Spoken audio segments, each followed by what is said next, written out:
You might hate this if you're a woman who's an entrepreneur, who's busy all the time, building something amazing, but women still belong in the kitchen. In today's age, in 2026 and beyond, women belong in the kitchen. We live in a world that will tell you things about yourself that aren't true. And the truth is that there is life that lives in the recipes and remedies that our mothers and grandmothers passed down to us. I noticed that today a lot of women are absorbed in their business. A lot of women are having children later. Fine, cool. And when they have those children, if you're not cooking, if you don't know how to cook, if you don't know how to use food to heal, how are you going to nurture and preserve the nation that you are creating? Go ahead and like and subscribe right now. I'm gonna tell you what to comment later. Let's dive into this. Women belong in the kitchen for healing. The world is in a serious health crisis. There's so many obese people, overweight people, unhealthy people dying earlier than they should. And it's because of the food. And we need to stop playing around like we can make another reason for it. Yes, the environment matters. Yes, lifestyle matters, but the food matters big time. Disease is definitely correlated with what you eat. I was in Walmart the other day. Love Walmart because there's so much stuff in it. But in front of me were two women overweight. One was in a wheelchair, and no, I'm not judging them. I'm just observing. And they had masks on, so I could tell that they were protecting themselves from being sick or what germs other people might have. On the sliding thing were their produce, and there was a bunch of candies that I guess went on sale because Valentine's Day is passing, and soda. And to me, as someone who's into health and wellness, who is empathetic, I just could imagine if those women had different items that they were buying, if those items were goji berries, chia seeds, watermelon juice that they were buying, which Walmart does have, by the way, what would they look like? What would their lives look like? Would she still be in a wheelchair? Would they still be overweight if they knew the power of what they consumed? And this is why women belong in the kitchen, because you can make soda at home that's healthy. We continually outsource, and that's putting a strain on the knowledge that's been passed down. We're losing it. We're losing how to do these herbal remedies. It's because women aren't taking the time to learn these things.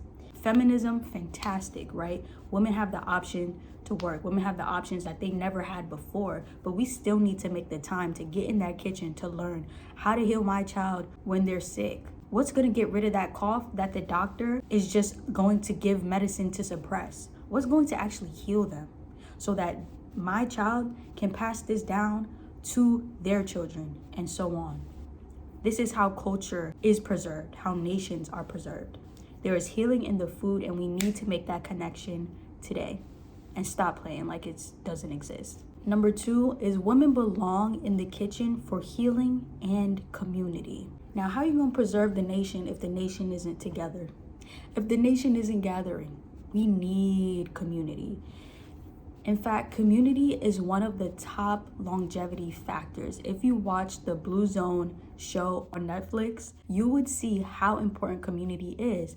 The elders move back in with their children so that they can be together. There's places where you can gather together and speak to one another and be social, because community helps you live longer. You have help, you have people looking after you, people caring for you, making sure that you're good. It helps with mental things because you can talk to people about what you're going through and work through it. We need each other.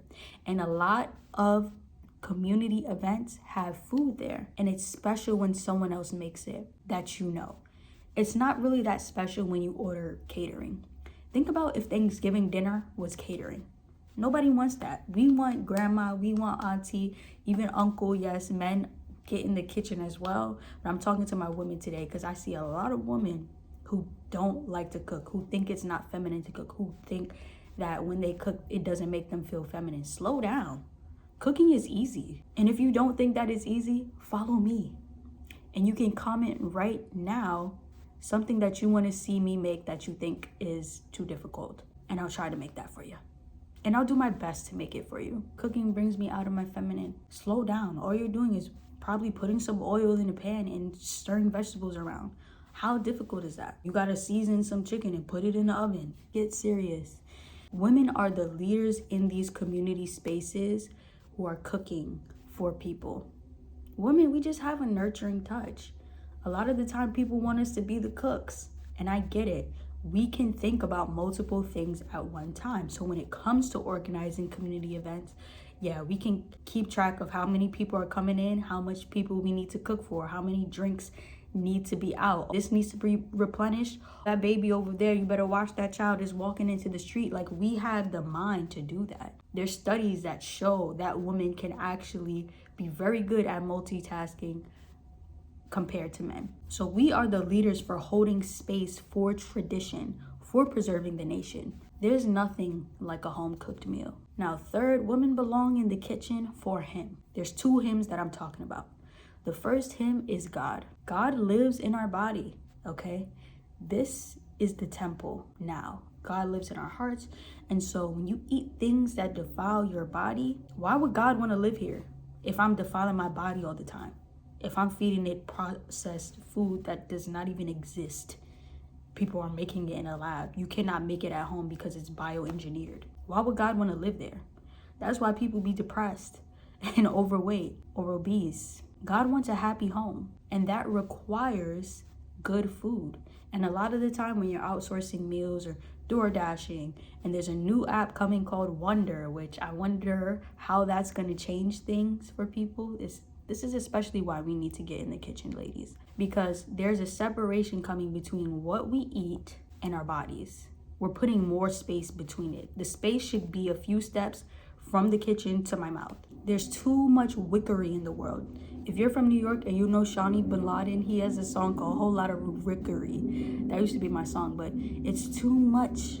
And the food is top tier because guess what? The food correlates to the pharmacy and the pharmaceutical industry, and they're out to kill you. And I know I'm gonna sound like a conspiracy theorist and I'm gonna sound crazy, but it's true.